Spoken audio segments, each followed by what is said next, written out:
Hello everyone. तो कैसे हैं आप लोग? आई होप मस्त होंगे, स्वस्थ होंगे।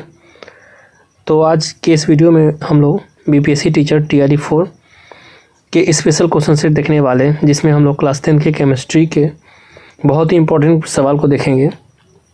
तो चलिए बच्चों स्टार्ट करते हैं। सबसे पहला प्रश्न हमारा यह है, निम्नलिखित में से कौन सा संतुलित रासायनिक समीकरण के संरक्षण के नियम का पालन करता है? ठीक है, तो पहला ऑप्शन है द्रव्यमान का संरक्षण, दूसरा है ऊर्जा का संरक्षण, तीसरा है संवेग का संरक्षण, चौथा है डी आवेश का संरक्षण, और ऑप्शन ई है उपयुक्त में से कोई नहीं या एक से अधिक।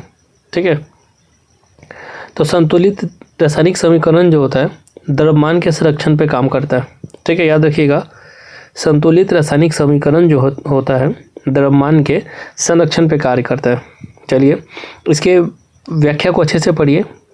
व्याख्या कहता है, द्रव्यमान संरक्षण के नियम के अनुसार किसी भी रासायनिक अभिक्रिया में द्रव्यमान का मान न तो निर्माण होता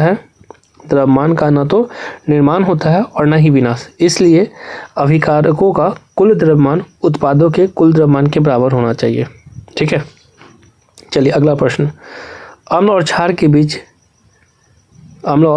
के बीच की अभिक्रिया को क्या कहा जाता है? ठीक है, तो इसका सही आंसर होगा उदासीनीकरण। ठीक है, आप सारे ऑप्शन को बच्चों देख लीजिए। उदासीनीकरण अभिक्रिया जो सबसे सटीक इसका होगा। इसके आप विवरण को अच्छे से देखिए। जब अम्ल और क्षार आपस में अभिक्रिया करते हैं तो एक दूसरे के प्रभाव को समाप्त कर देते हैं और लवण तथा जल बनाते हैं। इसे उदासीनीकरण न्यूट्रलाइजेशन रिएक्शन कहते हैं। ठीक है, याद रखिएगा, इसे क्या कहते हैं? उदासीनीकरण रिएक्शन। ठीक है, चलिए अगला प्रश्न, धातुओं को पतली चादरों में पीटने के गुण को क्या कहते हैं? ठीक है, इसे कहते हैं आघात वर्धनीयता, मैलेबिलिटी। ठीक है, all metals are malleable. Malleable का मतलब ही होता है कि उसे पीट कर हम लोग चादरों में बदल सकते हैं। इसके विवरण को अच्छे से देखिए।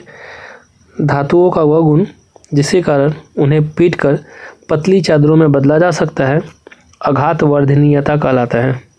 सोना और चांदी सबसे अधिक आघात वर्धनीय धातुएं हैं। ठीक है, याद रखिएगा, सबसे ज़्यादा आघात वर्धनीय धातु कौन है? तो सोना और चांदी। अगला प्रश्न, एथेन C2H6 में कितने सहसंयोजक आबंध होते हैं?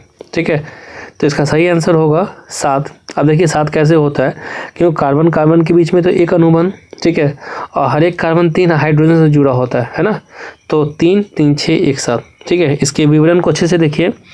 एथेन में एक अणु में है ना, एथेन के अणु में 2 कार्बन परमाणु के बीच एक आबंध होता है। ठीक है, और कार्बन हाइड्रोजन के बीच 6 आबंध होते हैं। ठीक है, मतलब हर एक कार्बन 3 अदर हाइड्रोजन से जुड़ा होता है। 3 3 6 1 7, टोटल 7 कोवैलेंट बॉन्ड्स होंगे। अगला प्रश्न, स्वपोषी पोषण के लिए क्या आवश्यक है?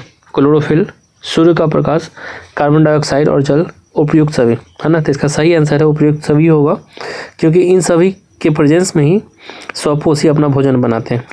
ठीक है, तो चलिए इसके विवरण को अच्छे से पढ़िए। स्वपोषी जीव जैसे हरे पौधे प्रकाश संश्लेषण की प्रक्रिया द्वारा अपना भोजन स्वयं बनाते हैं।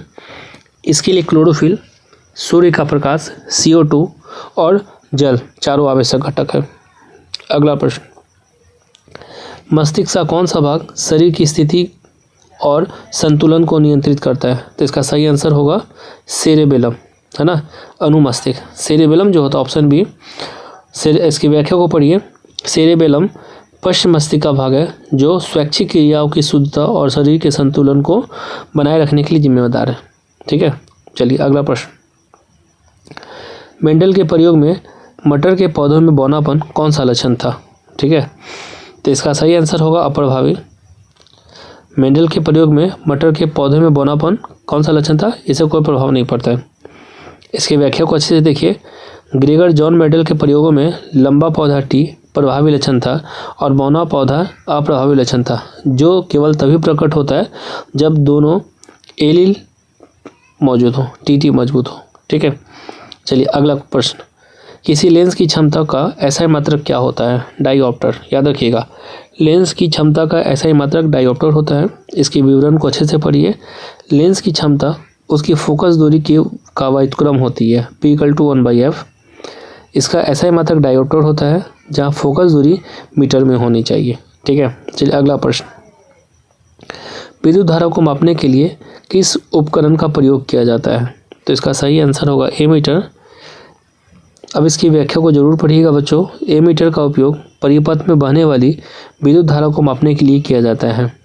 इसे हमेशा परिपथ में श्रेणी क्रम में जोड़ा जाता है। याद रखिएगा, एमीटर को हमेशा कैसे जोड़ते हैं? श्रेणी क्रम में। अगला प्रश्न, ओजोन परत वायुमंडल के किस भाग में पाई जाती है? तो इसका सही आंसर होगा समताप मंडल। समताप मंडल के निचले हिस्से में ओजोन परत पाई जाती है। इसकी व्याख्या को अच्छे से पढ़िए। ओजोन O3 की परत समताप मंडल में स्थित है। यह सूर्य की हानिकारक परावैंगनी यूवी विकिरणों को अवशोषित कर पृथ्वी के जीवों को रक्षा करती है। तो बच्चों आज के लिए इतना ही। नेक्स्ट वीडियो में हम लोग फिर डिस्कस करेंगे बीपीएससी टीचर एग्ज़ाम के लिए बहुत ही इंपॉर्टेंट सवाल सब। धन्यवाद।